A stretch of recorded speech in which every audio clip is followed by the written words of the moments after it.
और सरकने लगती है। हर कदम पर उसे मौत की गहरी खाई महसूस हो रही थी, लेकिन उसने सोचा नहीं, अभी नहीं, और चिपकी रही। उसके हाथों में खंभा कसकर पकड़ लिया। अब उसे एक नई उम्मीद जागी कि शायद वह बच सकती है। फट्टू ने अपने डंडे को और ज्यादा ताकत से लहराया लड़की को नीचे गिराने के लिए, लेकिन लड़की ने तुरंत दाएं मुड़ते हुए देखा और एक नया रास्ता दिखा। यह रास्ता उबड़ खाबड़ था, लेकिन उसकी उम्मीदें यहीं पर खत्म नहीं हो सकती थी। अब वह केवल फट्टू से बचने की कोशिश नहीं कर रही थी, बल्कि अपने नीचे की खाई को भी ध्यान में रख रही थी। एक गलत कदम उसकी जिंदगी का आखिरी कदम बन सकता था। लड़की ने खंभे में घुसी हुई चाबी को बाहर निकाला और दरवाजे में घुसाने की कोशिश की। उसे पूरा यकीन था कि यदि वह किसी तरह केवल कार का दरवाजा खोल पाएगी तो शायद बच सकेगी। जैसे ही उसने खींचा, फट्टू का डंडा एक बार फिर नीचे आ गिरा, लेकिन वह फुर्ती से मुड़ी और कार के भीतर घुस गई। राहत की एक छोटी सी सांस ली, लेकिन राहत लंबे समय तक नहीं चली। फट्टू ने फिर से अपना डंडा उठाया और कार की छत को तोड़ने की कोशिश करने लगा। अब लड़की पूरी तरह से डरी हुई थी, लेकिन उसने खुद को संभालने की कोशिश की। अचानक कार की छत पर खड़खड़ाहट हुई। फट्टू ने पूरी ताकत से छत को खींचा और यह सुनते ही लड़की ने दरवाजे को पकड़ लिया। उसे पता था कि अगर दरवाजा टूट गया तो वह फट्टू के हाथों में समा जाएगी। उसका दिल धड़कने लगा था और घबराहट में उसने सोचा, ये क्या हो रहा है? यह कोई फिल्म तो नहीं है, ये मेरी जिंदगी है। आखिरकार कार की स्क्रू टूट गई और फट्टू खुद बाहर गिर गया। लड़की ने राहत की सांस ली, लेकिन उसका अपना संतुलन भी टूट गया और वह गिरने वाली थी। किसी तरह उसने खुद को संभालते हुए खिड़की को पकड़ लिया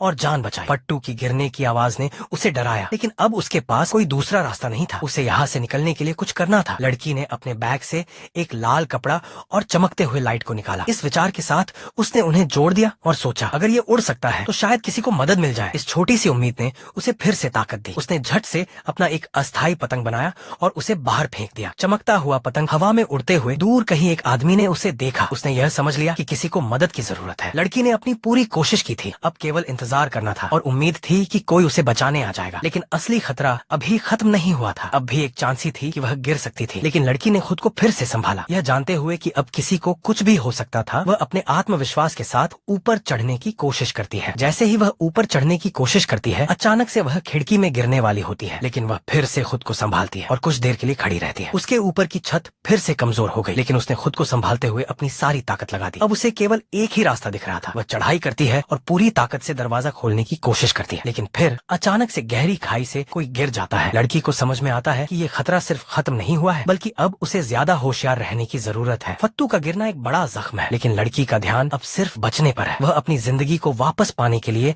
अपना हर कदम उठा रही है। खतरे के बीच लड़की ने उम्मीद और कड़ी मेहनत से रास्ता निकाला और इस तरह से किसी ने दूर से उसकी मदद के लिए पतंग को देखा और तुरंत उसे मदद दी। अब लड़की की जिंदगी का खतरा खत्म हो चुका था, लेकिन उसकी यात्रा खत्म नहीं हुई थी। अभी भी उसे पूरी उम्मीद थी कि वह सही दिशा में चलकर खुद को बचा पाएगी।